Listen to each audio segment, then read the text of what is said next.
So we have to make a thesis film here at UCLA in order to graduate, and one of the things that happened at the end of our second year was I got together with Kyle and a couple of people, and we sort of talked about the idea of, instead of making a bunch of short films, making a whole like feature-length movie, and we brainstormed a couple of different ways to do it, but eventually sort of Kyle and I settled on the idea that we would co-direct a film together that was a feature-length film, and then we just started looking for an idea for the movie. Yeah, I think we were heavily intoxicated when we came up with the idea, but no, we weren't. no, and well directed.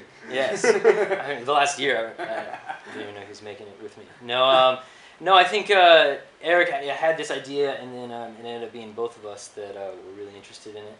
And as far as the idea itself, we ended up we were working on this other idea that wasn't that interesting. It had a lot of plot holes, and we were really frustrated with it for like about 2 weeks. And then when I went over to his place one day for a normal writing session, he's like, "Dude, come here, check this out.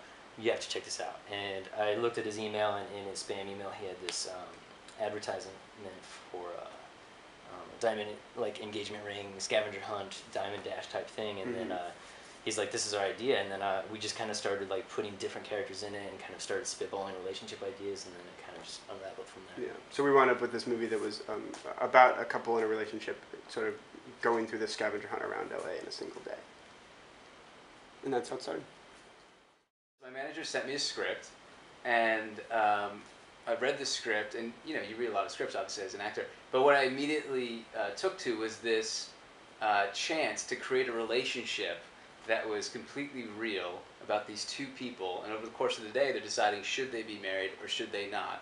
And I love the fact that it took place continuously over 6 hours, and that it was a chance to really sort of work with someone intimately for a few weeks and create something that was special. Because a lot of times we see these relationship movies, and we have this sort of the stock scenes of, oh, they meet, they fall in love, there's a problem, they're not in love, and then suddenly they're in love again. This was sort of this fantastic roller coaster of a ride that, well, I won't tell you how it ends, but it was a roller coaster that built throughout the day over the course of the scavenger hunt.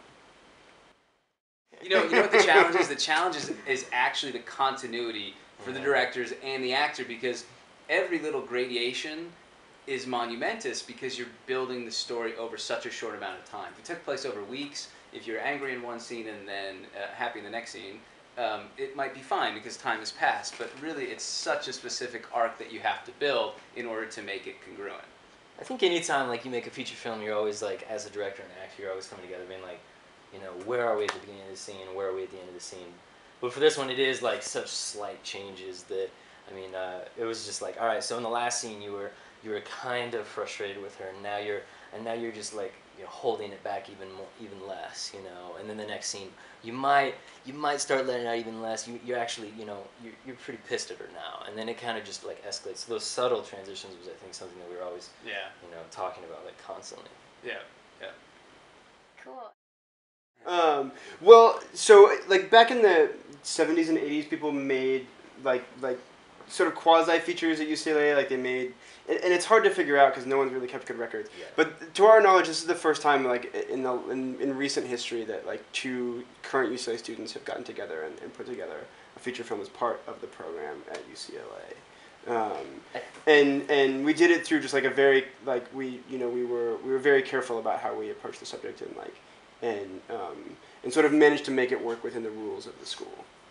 I think the only confirmation that we had wasn't that we were the first anything. Like Eric said, we were the first students to ever combine their thesis project into one. But we also got confirmation that we were one of very few, and especially in the last 21 years, because in 1990 is when short films were actually forced. Like your thesis film had to be less than 30 minutes. So in the last 21 years, we're at least in a small group of individuals who have made a feature for their thesis. That's cool. How's that make you guys feel? It's not done yet, so we have a lot of work. Since it's not edited and finished, it makes us feel like we're getting somewhere. But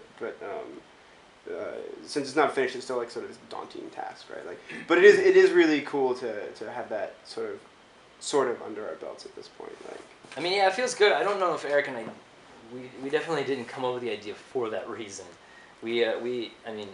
we decided to do this and made a pact that there was no turning back. Mainly because it was like we really wanted to challenge ourselves and we really wanted to learn something. I think just in the last year, just with pre-production and production, we've just learned a ton. And so if we're, held in a small group of individuals who've learned a lot in their first film, then at UCLA, then that's great.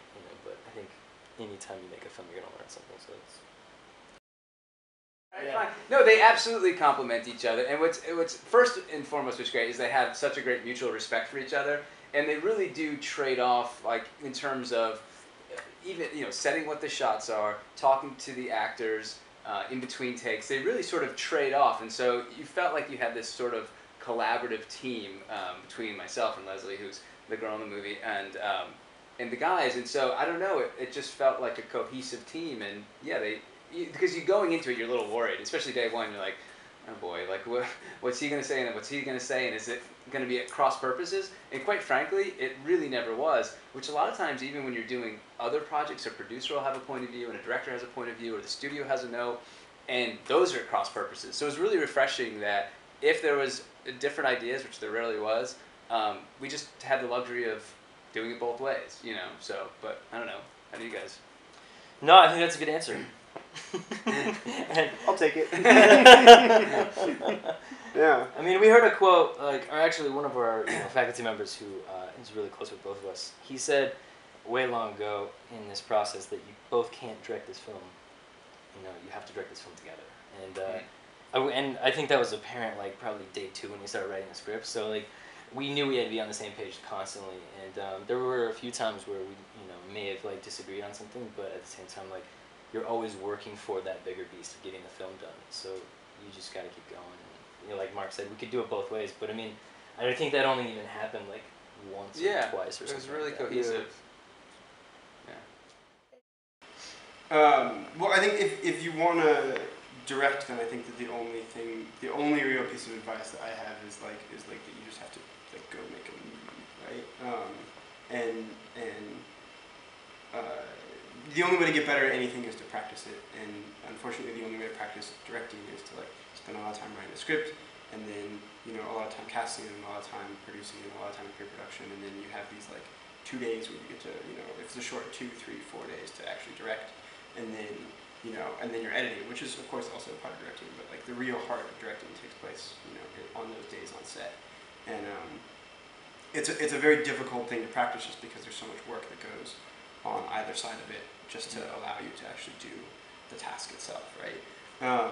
And it's very daunting, but I think that if you want to direct, the only way to get better at it is to keep doing it and find little ways to practice at it. And for Kyle and I, we chose to spend the last year and a half and the next year,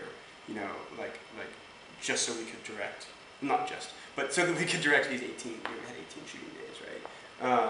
And that was a great experience for us because it was a different type of directing. It was like instead of running a sprint, it was just running this massive marathon.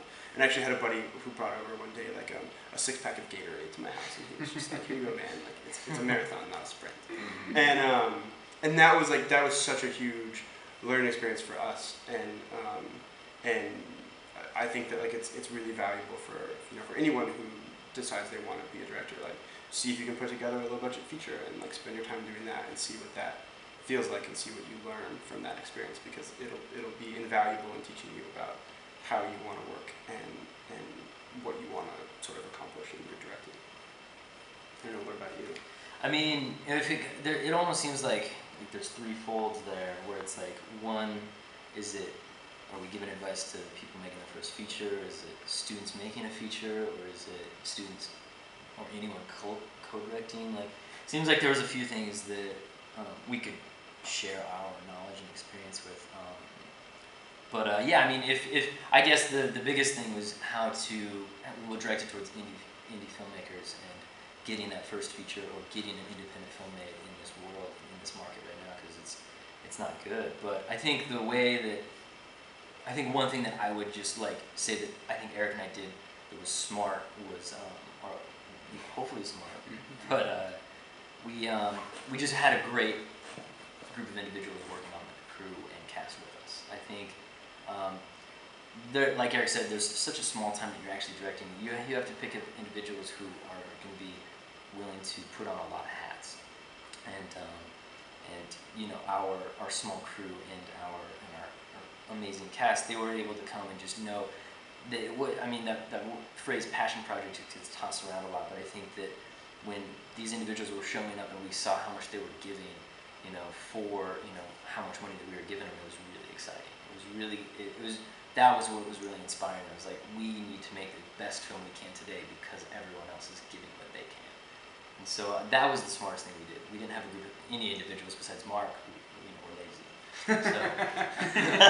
Well, I do have a flaw. No, just one. He knows me. I mean, it was just a great experience for that reason. Like, just casting the crew, getting the cast that we actually wanted to deal with as well, and it was just a great experience. It made our jobs way easier. It's sort of what Eric said. If you want to be an actor, act. You know, you can't stop doing it. I mean, I've been doing it professionally about 15 years now, and I still get excited every time I open the script to page one to see what might be there. The other thing I would say is the scenes that you're afraid to play, the scenes that are scary, the scenes that you don't want to play those scenes, figure out what that is, because that's continuously challenging yourself. When I first came to Los Angeles, I always thought there was 3 scenes that you played. It's like, my girlfriend doesn't love me, my daddy hates me, and I can't get into college, right? Because I was like a teen actor. And so a lot of people coasted by just like, I can play those 3 scenes. And the truth is, what happens is, as you get a little older, the expansiveness of what roles are is actually much deeper. And you know, I also think I've had the fortune to do big budget movies, and I've had the fortune to do smaller budget movies. At the end of the day, it's still people in a room creating a scene and putting it together. It doesn't matter if the crew's 20 or 200. And what I enjoy and what I find is the same passion these guys have making a movie is the same passion with some of the A-list directors that I've been lucky enough to be around, and writers and producers. They share that same passion. There's guys who are 60 years old who wake up, and one guy I'm thinking of specifically, who still has a new idea every morning, you know. And so it's about continuing to have that passion. Yeah, you have to exercise those muscles. Yeah. Because if you don't, then like they're gonna get weak. And then why are you here if you don't? You know what I mean? You have to really want to do this. Mm-hmm. You know, it's not for the faint of heart. That's for sure. No, I mean, realistically for this film, like it's a micro-budget feature film, and so, you know, our dreams for it are that, you know, get into a really respectable, like, independent film festival, that people enjoy watching it, and that, you know, it gets some kind of distribution, and then that sort of allows each of us, or at least I guess I'll speak for myself, that allows me to, like, sort of, you know, move on to like whatever the next film I want to make is, right? And so for me right now, it's like a process of finishing this movie and starting to get it out there, and also just coming up with, you know, another script that I want to direct, or multiple other scripts that I want to direct, and trying to, you know, find the next story that I want to tell. Yeah, the exciting thing about like making movies, you know, in each of the films that I've directed and co-directed with Eric, it's like, you know, a week before we even go into production, like I have another idea, and there's like, oh man, that one would be nice that we can push to the back burner for the next like 5 to 6 months, you know. So then using that time that has passed now to, like Eric said, return to those ideas and put some stuff down on paper and continue to write scripts while we're finishing telling this story, because we have a whole lot more storytelling to go with for this one in post, and hopefully that'll transition into something that we can just continue to exercise those muscles.